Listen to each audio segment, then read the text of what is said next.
Bonjour et bienvenue. Nous allons parler du cœur. Mais qu'est-ce que le cœur? Le cœur, c'est un organe avec 4 cavités. Chacune de ces 4 cavités est fermée par une espèce de porte, ce qu'on appelle des valves. La cavité se contracte. Et au bout d'un moment, la pression est telle que ça ouvre la porte. Finalement... C'est simple. Bon, ok, ça c'était la vision qu'on peut avoir. Mais est-ce que peut-être que tout ça pourrait être faux? Seul l'avenir nous le dira. Non, seulement le passé. Quoi? Aujourd'hui, nous allons nous régaler et parler de la machine complexe qu'est le cœur. Et nous allons voir que Léonard de Vinci avait une vision avant-gardiste et beaucoup plus réaliste que la plupart des gens aujourd'hui. Et tout ça, alors qu'il ne disposait de aucun moyen d'imagerie. Déjà, commençons par une question. Comment se faire une idée de la manière que fonctionne le cœur à l'époque? Il n'y avait pas d'IRM, il n'y avait pas de scanner. Eh bien, il savait ruser. Léonard de Vinci a utilisé de la cire. La cire, en refroidissant dans les cavités d'un cœur, donne une sorte de moulage. Mais il ne s'était pas seulement contenté de ce moulage. Car après tout, un moulage, il n'y a plus de cavité à l'intérieur, on peut plus le remplir. Sans blague. Alors, il a observé son moulage pour construire un modèle en verre. Mais attendez, pourquoi se donner autant de mal pour étudier juste le cœur? Après tout, c'est simple comme fonctionnement. Peut-être instinctivement, si vous vous êtes jamais intéressé au sujet, vous pouvez vous dire, les cavités se contractent parce que c'est un muscle, et il doit bien y avoir un muscle qui ouvre les valves et qui les referme, et comme ça le sang il sort ou non. Eh bien non, il n'y a aucune structure active, c'est-à-dire qui consomme de l'énergie, qui a ce rôle d'ouverture ou de fermeture des valves. Dit autrement, le cœur effectivement se contracte, et sans les valves, son action ne servirait à rien. Et pourtant, ces valves se laissent faire passivement. Mais soyons clairs, se laisser faire par quoi? Laisser faire, bonjour? Les valves sont dépendantes seulement de la pression. Si elles restent inférieures à un certain seuil, les portes restent fermées. Puis, au bout d'un moment, les portes s'ouvrent une fois que la pression est suffisante. C'est bon alors? On a tout compris du fonctionnement des valves? Et non. Et c'est là que vous allez être surpris. Et c'est là que ça devient intéressant. Poursuivons. Léonard de Vinci a observé qu'il y avait un espèce de flux turbulent qui se propageait au niveau des valves. Mais pourquoi?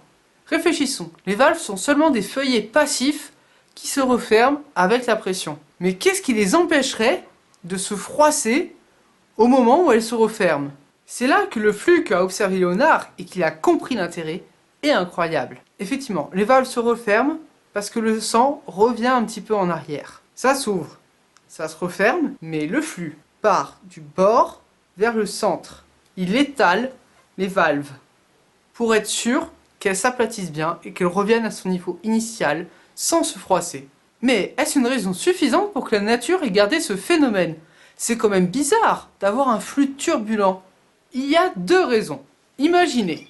L'eau tourbillonne autour des parois. Si vous faites un trou sur le bord de ces parois, le sang va sortir efficacement. Alors que, si le sang passe uniformément, il y aura beau avoir un trou sur les côtés, ça sortira plus difficilement. Là, j'espère que je vous ai un peu perdu. Car vous allez vous dire, mais on n'a pas de trou au niveau de la aorte. Pourquoi est-ce que le tuyau qui sort du cœur aurait un trou dans ses parois? Eh bien si. Juste à la naissance du gros tuyau qui est l'aorte, il y a 2 trous, entre guillemets, dans les parois, qui sont en fait l'accouchement de 2 artères. Et à quoi servent ces artères? À donner du sang au cœur, car le cœur c'est un muscle, il a aussi besoin d'être alimenté. Ces 2 pauvres vaisseaux ne sont que les artères coronaires. Si elles sont bouchées, c'est l'infarctus. Game over. Oui, vous avez bien entendu. Les artères coronaires. Car Léonard de Vinci, quand il les a découvertes, s'est rendu compte qu'elles faisaient le tour du cœur, comme une couronne sur une tête. Et la deuxième raison qui explique l'avantage que provoque ce flux turbulent. On l'a commencé à l'évoquer. En fait, ce flux turbulent a un rôle d'étaler les 2 valves quand le sang revient un petit peu en arrière vers le cœur. Là, je vous ai peut-être perdu.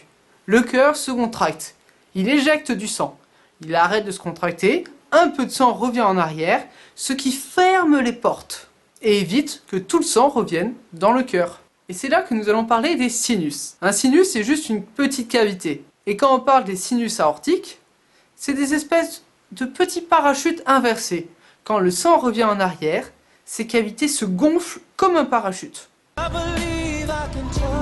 Ce gonflement permet de fermer les valves et d'éviter que le sang revienne trop vers le cœur. Depuis tout à l'heure, on parle d'une porte, d'une valve, mais en fait, la valve aortique, au singulier, est composée de 3 petits éléments, qu'on appelle les cups. Et ces cups, quand elles sont dépliées, elles ferment les ouvertures, les petits trous qu'on a parlé tout à l'heure. C'est-à-dire qu'elles ferment l'accès aux artères coronaires. Alors là, si vous m'avez suivi, il y a quelque chose de surprenant. Quand le cœur se contracte, il n'est plus alimenté en sang. Il faut attendre que le cœur se relâche, que les valves se ferment, pour que le sang puisse de nouveau arriver vers le cœur. Et Léonard avait compris d'emblée que grâce au sinus et du flux turbulent qu'il crée, c'est les sinus qui créent ce flux, les valves se forment correctement. Pour ce faire, il avait modélisé le cœur, comme on l'a dit, en verre, à disposer des petites graines, et comme ça, en regardant comment se propageaient les graines, il a pu en déduire que ce vortex, ce flux, était indispensable. Et alors, nous maintenant, on en est persuadés grâce à l'IRM, mais il a fallu attendre cet IRM pour pouvoir prouver ce que Léonard de Vinci avait deviné. Conclusion, Léonard de Vinci était un sacré visionnaire, et la nature ne laisse rien au hasard.